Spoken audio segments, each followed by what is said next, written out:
नमस्कार। मातृशक्ति और पितृशक्ति पिछली वीडियो के कुछ पहलू फिर दोबारा से शुरू कर देता हूँ। अक्सर में से लोग कहते हैं कि आलोचना कर रहे हो, आलोचना तो कोई भी कर दे, समाधान भी बताइए। तो पहली बात तो ये कि सरकार के पास में खुद सरकारी नीति बनाने वाले 1200 संसदों में भेज रखे हैं या राज्य सरकारों में हैं, और हजारों की संख्या में आईएएस हैं जो नीति निर्धारक हैं। वे क्या कर रहे हैं?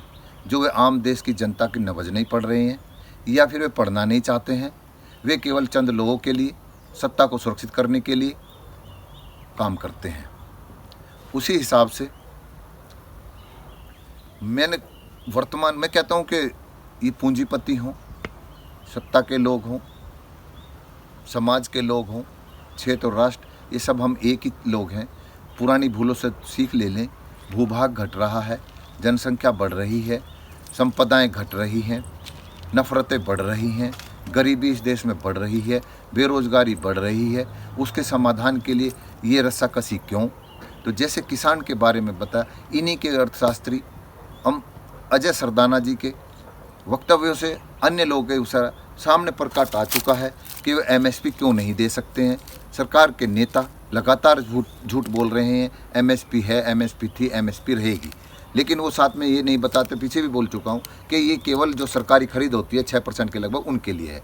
उनसे जब ये कहा कि भाई प्राइवेट सेक्टर में किसानों को भारी लाभ मिलेगा, तो नेता किसान कहते हैं कि जब लाभ मिलेगा तो हमें मिनिमम सपोर्ट प्राइस का बेंचमार्क बना दीजिए। तो कहते हैं व्यापारी खरीदेंगे नहीं। जब अच्छा खरीदेंगे क्यों नहीं? कि वो उसको ख़राब बता देंगे। वो भी इनका बहाना चल गया कि ख़राब बताएंगे तो उसकी ग्रेडिंग कर लीजिए, वो भी इनकी चली नहीं। फिर इन्होंने कहा कि एमएसपी आप कंपलसरी कर देंगे, तो वे खरीदेंगे क्यों? कि कारण बताइए। तब उन्होंने बताया कि देश की खपत जो टोटल जो हमारे उत्पाद हो रहा है वो असंतुलित है। सबसे पहले तो मैं इस पर ध्यान आकर्षण कर दूं, ये नहीं बताते हैं, ये केवल आरोप लगाते हैं कि गन्ना यानी कि चीनी का उत्पाद, धान और गेहूं का उत्पाद इस देश में अत्यधिक है। उसके कारण मैं भी मानता हूँ और देश भी मानती है कि भूजल संरक्षण अव्यवस्थित हो रहा है, वातावरण दूषित हो रहा है और सब फसल चक्र का असंतुलन है, भूमि ऊसर हो रही है। ये बिल्कुल सत्य है। अब असंतुलन के कारण हमारे यहाँ तिलहन दलहन का बाहर से अभी भी आयात हो रहा है। तिलहन का बताते हैं 90 लाख करोड़ के करीब, जो अडानी जी के पास में उसका सारा कारोबार है, उनके पास आता है। तो सरकार के मुखियाओं को क्या सोचना चाहिए था कि फसल चक्र का संतुलन करके, जो इन्होंने बताया कि 30 लाख मैट्रिक टन हमारे देश में उत्पाद हो रहा है असंतुलित, जबकि हम आयात कर रहे हैं। दाल अभी धीरे धीरे मोदी जी ने कहा कि भाई इसको हम यहाँ बोइए, उसका प्रभाव भी आया, लेकिन एमएसपी के आसपास वो नहीं बिक रही है, घाटे में जा रही है, ये भी सच बात है। तो उन्होंने कहा कि जब इतना उत्पाद हो रहा है वे क्यों खरीदेंगे, हम उनके पास पर्याप्त है, कुछ बाहर से मंगा लेंगे। मैंने मनमोहन सिंह जी का बताया, उन्होंने कहा कि इंडस्ट्री खड़ी कर दी। तो दूरगामी इनका ये सोच कि देश में मोदी जी ने बहुत पहले जब 2013 के बाद में और 2014 में भी घोषणा कि हमारा देश युवाओं का सबसे बड़ा, दुनिया में सबसे बड़ा शक्तिशाली युवा शक्ति हमारे पास है, तो उसका कैसे उपयोग करना है इन्होंने पहले से मान लिया था। तो अब इन्होंने किसान अगर, क्योंकि बाहर से मंगाने वाली बात आ रही है, तो इनको कैसे घेरा जाए, लालच दे करके, ऐसा भ्रमित करके, जाल बिछा करके लाभ भारी मिलेगा, प्राइवेट सेक्टर में लाभ मिला, कैसे मिला? जब ये बता रहे ज़्यादा उत्पाद हो रहा, खपत कम है, तो व्यापारी क्यों खरीदेगा महंगे में? तो तात्पर्य इनका केवल एकमात्र ये है कि हम किसी तरह से कॉन्ट्रैक्ट फार्मिंग से प्राइवेट सेक्टर में ला करके किसान को इतना मजबूर कर दें कि उसकी फसल का दाम ना मिले। जैसे अमेरिका में 1865 में जो गेहूं बिकता था, उससे आधे दाम पे आज यहाँ बिक रहा है। वहाँ पर इतना विकासशील, प्रगतिशील देश, विकसित देश है कि वहाँ के गठजोड़िए सरकार को या किसान को सांस नहीं लेने दे रहे, सरकार को सब्सिडी देनी पड़ रही है। जो भी कुछ है वो पंगु है उन पूंजीपतियों के आगे। ऐसी व्यवस्था यहाँ ला करके अभी संदा लगा लीजिए कि हमारे पूंजीपति द्वारा उन 4 पूंजीपति, अन्य जो यूरोप और पश्चिम के पूंजीपति हैं, उनका इनकी कंपनियों में भागीदारी हो गई है। ये तात्पर्य ये है कि सारे दुनिया के पूंजीपति में इकट्ठे होना चाहते हैं। यानी जो भी अति संग्रह का, धन और पद का, यश का भूखा, मैं पहले कई बार बोल चुका हूँ, उसके लिए ना क्षेत्र है, ना जाति है, ना धर्म है, ना देश है, वो कहीं भी लाभ लेने के लिए किसी के भी साथ मिल सकता है। उसके लिए नैतिकता कोई नहीं है, मनुष्यत्व कोई नहीं है, राष्ट्रीयता कोई नहीं है, उसके बावजूद भी हम गर्व कर रहे हैं। तो तात्पर्य मेरा ये था कहने का कि उनका एकमात्र उद्देश्य ये है कि ये जब कॉन्ट्रैक्ट फार्मिंग में आएंगे, छोटे छोटे किसान सरेंडर करेंगे, उनके विवाद बढ़ेंगे, उनकी देनदारी बढ़ेगी, जिले लेवल के अधिकारी से उनकी रिकवरी होगी, तो उससे वे सरेंडर कर देंगे।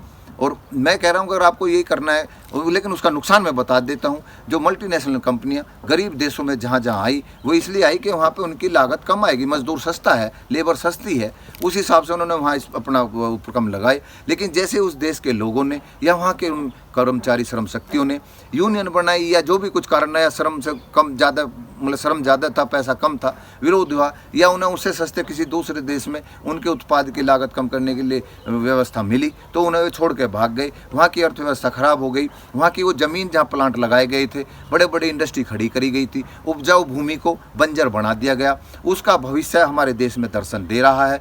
मनमोहन सिंह जी का ये कहना कि इंडस्ट्री की यहाँ पर लगाई जाए, वो इसका एक परिदृश्य दिखा रहे हैं। मोदी जी उसी लाइन पर चल रहे हैं। मुझे तो लगता है विपक्ष के सत्ता के जो 55 साल है उनकी मौन सहमति है, इसलिए मोदी जी उन पर हमलावर नहीं हैं इतने ज़्यादा।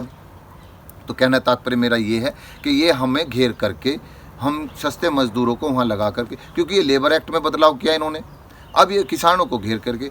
मैंने समाधान, एक मेरे से पूछा समाधान क्या है, तो तात्पर्य मेरा भाव समझ लेना, क्या ये करना चाह रहे हैं भविष्य में कि ये इतने बड़े बड़े भूभाग खड़े करके इनमें इंडस्ट्री खड़ी करेंगे, लिमिटेड पैदा करेंगे, फसल चक्र सब आ जाएगा, इनके पास आ जाएगा। जो यहाँ की पैदा में अगर इनको लगा कि भाई फ़ायदा होगा ठीक है, नहीं तो आयात करेंगे और इंडस्ट्री खड़ी कर देंगे।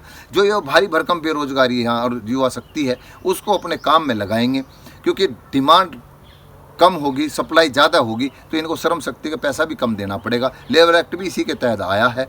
और समाधान अगर इन्हें करना है, छोटा किसान, सच में बताऊं 10-12 बीघा 15 बीघा किसान वो बंधुआ है, वो परेशान है, वो अपनी सामाजिक प्रतिष्ठा के कारण उससे बंधा है। तो अगर आप सरकार को ऐसा करना है तो आप खुला ओपन दे दीजिए कि भैया जिसे खेती छोड़नी है वो सरकार के द्वारा या पूंजीपतियों के लिपास में, जैसे आप रोड के लिए आप अधिग्रहण करते हैं, ऐसे ही उसको भी उसके 5 गुना 6 गुना दिलवा करके इंडस्ट्री के लिए जैसे भी उनसे लेना चाहते हैं ले लीजिए। उनके परिवार के सदस्यों को आवास और रोजगार दे दीजिए।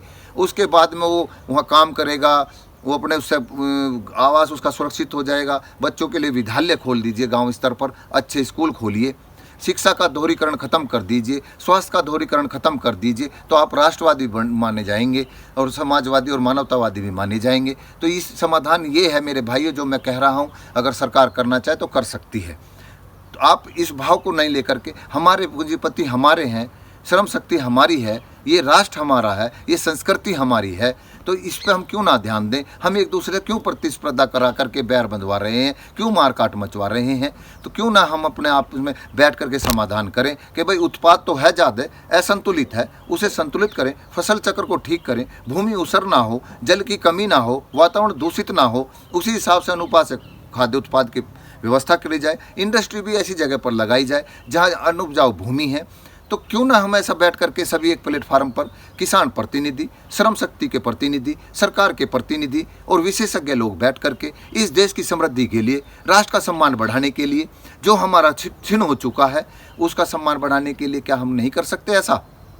ये जो लुका छिपी का खेल खेल रहे हैं, कब तक खेलोगे भैया? ये तो ऐसा लगता है कि नफरत के बलबूते पे वो गठजोड़ ये अपनी सत्ता और अपने पूंजीपति को इकट्ठा करना चाहते हैं। भविष्य मैंने बता दिया, 15 देश बन चुके हैं इस देश के, और अभी भी अगर आप ऐसे करते रहे, छुआछूत, जातिवाद, क्षेत्रवाद, तो आप कहाँ ले जाएंगे देश को?